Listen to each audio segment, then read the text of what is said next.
from 8 Dearborn Square in Kankakee, Illinois. It's the news at noon.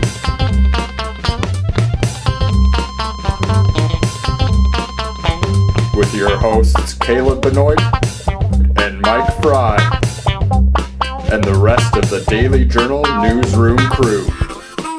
This is the news at noon. It is high noon on August 9, 2010, and the Monday edition of the Daily Journal is upon the streets. Mike Fry here with Caleb Benoit. And Caleb, yesterday in Moments, the memorial service was held for Linda Army Mom Fawver. She was responsible for sending thousands of care packages overseas to soldiers serving there. And while a somber event, it was also a touching event as people came as far away as Virginia to see her. And did you know that Joe Nemechek's wife came and visited her before she died? She got involved with the same project and hopes to carry it on now that Linda's gone. Joe Nemechek, the NASCAR driver. Correct. Wow, very interesting. Mike, speaking of troops, there's another story in the paper today having to do with this. Kevin Walker's a local man. He's been in Afghanistan. He's home on leave, but he had a surprise when he came home. Easy for me to say. And they had kind of a celebration for him, made for a good story in today's Kind of a paper. nice surprise. They got him over to the Scheffler Harley-Davidson dealership there in Manteno, and there was a motorcycle motorcade that took him down to Bradley to his uncle's home, and they had a celebration. Nice thing. He's in harm's way over in Afghanistan, so I'm sure that gave him a lift. Check out both of those stories in today's edition of the Daily Journal. In the meantime, let's check in with Tyler Yonke. He's our weatherman, and he has the forecast. Tyler, take it away. Hey, this is Tyler Yonke with your Accuweather forecast for Monday. Today we'll have a high of 88 and a low of 71 with a couple of evening thunderstorms.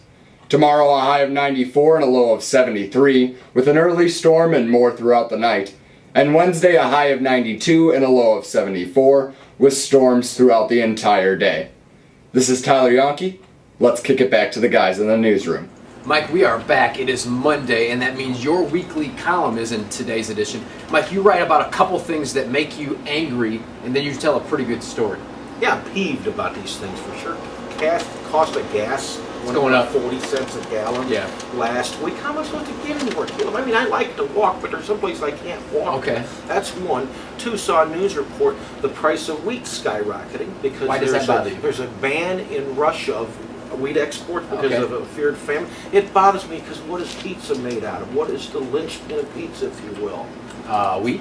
Yeah, the dough that makes the crust. So you're saying that pizza prices are now going to They're rise? going to go up too, and I don't ask for much out of life, but I do like the pizza delivery man to come around about once a month, okay? And that's just going to become more difficult. Now, Mike, speaking of the pizza delivery man, when you were a delinquent back in your youth, you once did a prank on a pizza delivery guy, is that right? Well, yeah, Caleb, I talk about it in the column. Okay, before caller ID, you could call a place and they wouldn't know where it was coming from. So one night, my brother and I, we called and ordered a local pizza parlor, order a pie for the house across the street. Okay. So we're sitting up in the upstairs window watching, and the delivery man shows up and he's up there talking to the neighbor, and you can tell the neighbor saying, "No, I didn't order a pizza." Right. So now he's walking back out to his car. He's mad. He's shaking his head like this. He's yelling. And before he gets back behind the wheel, he just throws that pizza on the ground, gets in his car, and takes off. My brother and I go down on the streets. Guess what? Some of the pizza had made it out onto the ground, but about half of it was still inside that box. And you ate it. Fashion, so eat it, we did. Wow. Mike, you in your column every week, I think you should tell a story from your youth when you pranked someone. And it could have a different theme every week. There's no shortage of such stories, Caleb. Maybe we should go that route. We should. I will look forward to that. In the meantime, read Mike's column in today's paper. Pick it up on newsstands or subscribe by calling us at 815-937-3322. Till tomorrow, you stay classy.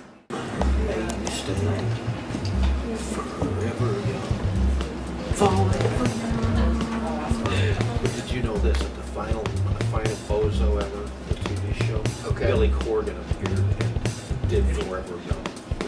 I understand, but it just seems weird having Billy Corgan on a kid's show.